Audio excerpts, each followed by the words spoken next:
కాబట్టి ఒక చరిత్రలో నిలిచిపోయే పద్ధతిలో ఈ నియోజకవర్గ కార్యాలయం శంకుస్థాపన మామూలుగా జరిగింది. కానీ ప్రారంభం మాత్రం అంగరంగ వైభవంగా జరగాలి, అట్టహాసంగా జరగాలి. ఈ నియోజకవర్గ చరిత్రను నియోజకవర్గ ప్రజలకు తెలిపేటట్టు ఉండాలి.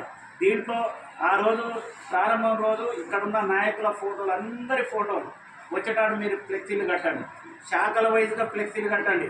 ఎన్టీఆర్ నగర్ నుంచి మొదలుకుండి ఇక్కడ ఉన్న ప్రేమ్ నగర్ వరకు, మార్తాండ నగర్ నుంచి ప్రతి శాఖ పరిధిలో ఆ శాఖ సభ్యుల ఫోటోలు వేస్తూ అక్కడ ఉన్న నేను జిల్లా అంటే నియోజకవర్గ కార్యదర్శి, జిల్లా సమితి సభ్యులకి మీరు అట్లా ఎవరిని డిస్టర్బ్ చేయకుండా, ఎవరిని ఇనాక్టివ్ పద్ధతిలో ఎవరిని నారా చేయకుండా ప్రతి కార్యకర్త యొక్క ఫోటో వచ్చేటట్టు మీరు ఫ్లెక్సీలు వేసి నియోజకవర్గ కార్యాలయం ప్రారంభం అంటే ఇది ఒక పండగ వాతావరణం లాగా ఉండాలి. ఒక పండగ జరుపుకుంటే ఎట్లుంటుందో ఆ పద్ధతిలో జరిపితేనే దీనికి వాల్యూ ఉంటుంది. 100 సంవత్సరాల సందర్భంగా మన కార్యాలయాన్ని ప్రారంభించుకున్నాం. రామకృష్ణ 100 సంవత్సరాల్లో ప్రారంభం చేసుకున్న కార్యాలయం ఇంకా రాష్ట్రంలో కొన్నే ఉన్నాయి. ఆ కొన్నింటిలో ఇది ఉంది. 100 సంవత్సరాల్లో జరుపుకునడం అంటే అది అరుదైన సంఘటనే. కాబట్టి 100 సంవత్సరాల సందర్భంగా జరుపుకునే కార్యాలయం ప్రారంభం కూడా ఆ పద్ధతిలో ఉండాలని చెప్పి తెలియజేస్తున్నాం. అట్లాగే ఇంకా రెండోది, ఇవన్నీ జరగాలంటే ముందు శాఖ కార్యదర్శులు, ఆ శాఖలను గైడ్ చేసి ఇన్ఛార్జీలు, మీరు మీ మధ్యలో కమ్యూనికేషన్ ఉండాలి. తర్వాత శాఖ కార్యదర్శులకు ఆ ఇన్ఛార్జీలతో పాటు నియోజకవర్గ కార్యదర్శులకు మీ పైన గైడ్ చేస్తున్న మీకు సమన్వయం ఉండాలి.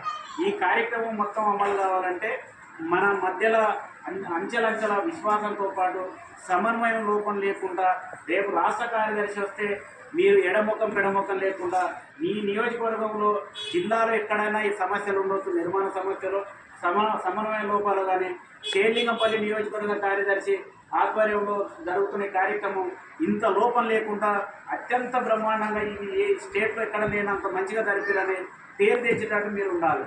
అట్లా రావాలంటే మీలో సమన్వయం, ఐక్యత పెరగాలి, సమన్వయం పెరగాలి. ఇది నా అభిప్రాయం, నా సూచన కామెంట్. ఇది నిర్మాణానికి సంబంధించి, కార్యక్రమానికి సంబంధించి. అట్లాగే ఇది ఏఐటీసీ ఒక లక్ష్యం తీసుకున్నది. అట్లాగే ఇక్కడ విద్యార్థి సంఘం ఒక లక్ష్యం తీసుకున్నది, రేపు సెమినార్ నిర్వహించాలని. డేట్లు రాలేదు, స్థలం మాత్రం ఇక్కడ క్లియర్ అయింది. కాబట్టి విద్యార్థి సెమినార్ జరగాలి. జిల్లా మహాసభలు, తెలంగాణ రాష్ట్ర మహాసభలు చర్చలు మన జిల్లాలో ఉన్నాయి. కాబట్టి ఈ సందర్భంగా ఇక్కడ ఉన్న కార్మిక వర్గం, మనం అత్యంత బలమైన కార్మిక వర్గం ఇక్కడ ఉంది. నాయకులు 2-3 బలమైన నాయకులే ఉన్నారు. కానీ మీ స్థాయికి తగ్గట్టు పనులు చేయడంలో లోపాలు ఉన్నాయి. గతంలో సూచన చేసి ఇప్పుడు నియోజకవర్గ రంగాలు యాక్టివ్గా అయినాయి. మహిళా రంగం యాక్టివ్ ఉంది. అట్లాగే ఏటీసీ కొంత యాక్టివ్ ఉంది, విద్యార్థి సంఘం యాక్టివ్ ఉంది, డిఎక్పిఎస్ యాక్టివ్ ఉంది. మిగతా సంఘాలు ఇన్యాక్టివ్ ఉన్నాయి, అంత నామమాత్రం ఉన్నాయి. ఈ యాక్టివ్ ఉన్న సంఘాలలో కూడా తగినంతగా సంఘానికి తగ్గట్టుగా లేదు, ఆ సంఘం స్థాయికి తగ్గట్టుగా లేదు.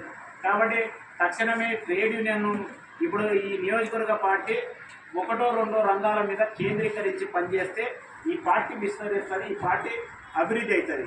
ఏ రంగాల మీద విస్తరిస్తే ఈ సంఘం పెరుగుతుంది అనే దాని మీద నాకున్న అనుభవ రీత్యా నేను సూచన చేస్తున్నాను. ఈ నియోజకవర్గంలో విద్యార్థి రంగం మీద కేంద్రీకరణ చేస్తే రేపు అంతర్గత నాయకత్వంతో పాటు మనకు పెరుగుతుంది. విద్యార్థి సంఘం మీద కేంద్రీకరణ చేయాలి, ఏఐటీసీ మీద కేంద్రీకరణ చేయాలి, మహిళా సంఘం. ఈ 3 రంగాల మీద కేంద్రీకరించి పనిచేస్తే మన పార్టీ విస్తరించడానికి బోలెడంత అవకాశం ఉంటుంది. ఏఐటీసీగానేమో భవన నిర్మాణ కార్మికులు, మున్సిపల్ కార్మికులు, ఇతర మన షాపింగ్ మాల్లో పనిచేసే కార్మికులతో పాటు అనేకమైన వసతులు ఉంటాయి మనం విస్తరించడానికి. కాబట్టి విద్యార్థి సంఘం, మహిళా సంఘం, ఇంట్లో పనిచేసే అంటే ఆడవాళ్ళ కానీ మొదలుకుంటే మొత్తం టోటల్ ఎక్కడ చూసిన మహిళా లోపం ఈ 3 రంగాల మీద స్పెషల్గా కేంద్రీకరించి నియోజకవర్గంలో పనిచేస్తే మన పార్టీ విస్తరించడానికి, అభివృద్ధి కావడానికి దోహదపడుతుందని ఇది కూడా ఒక లక్ష్యంగా తీసుకోవాలని చెప్పి 100 సంవత్సరాల ఈ శత జయంతి ఉత్సవాల సందర్భంగా ఇది కూడా ఒక కర్తవ్యంగా తీసుకొని మనం ముందుకు వెళ్తే మన పార్టీ గ్రోత్ అవుతుంది, అభివృద్ధి అవుతుంది.